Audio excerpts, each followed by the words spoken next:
জুলাই আন্দোলনে চুপ থাকার অভিযোগে জনপ্রিয় কন্টেন্ট ক্রিয়েটর তৌহিদ আফ্রিদির পর এবার রাকিব হোসাইনকেও ধরে নিয়ে গেল পুলিশ।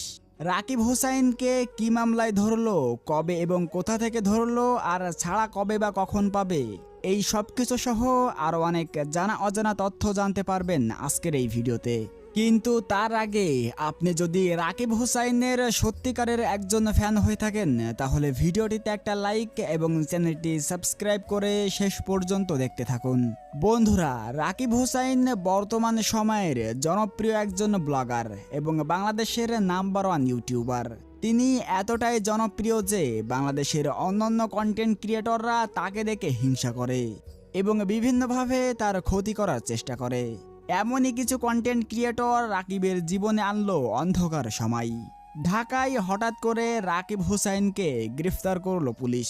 একটি গোপন সূত্রে জানা যায় রাকিব হোসাইন গত জুলাই আন্দোলনে চুপ ছিলেন এবং তিনি সরকারের পক্ষে ছিলেন।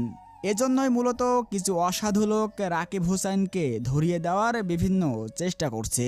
কিছুদিন আগেই রাকিব হোসাইন দেশের বাইরে ছিলেন, তবে বিদেশ থেকে আসার পরপরই রাকিব হোসাইনের সঙ্গে ঘটল এই ঘটনা। রাকিব হোসাইন কবে ছাড়া পাবে এ বিষয়ে এখনো কোনো তথ্য পাওয়া যায়নি, তবে তার পরিবারের সঙ্গে যোগাযোগ করা হলে তার পরিবার এই বিষয়টি একদম অস্বীকার করে। অর্থাৎ তারা বলে রাকিব হোসাইনকে পুলিশে ধরে নিয়ে যায়নি। এই খবরটা সম্পূর্ণ মিথ্যা।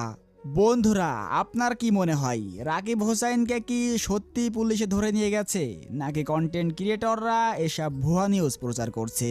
আপনার মতামত অবশ্যই কমেন্ট করে জানাবেন।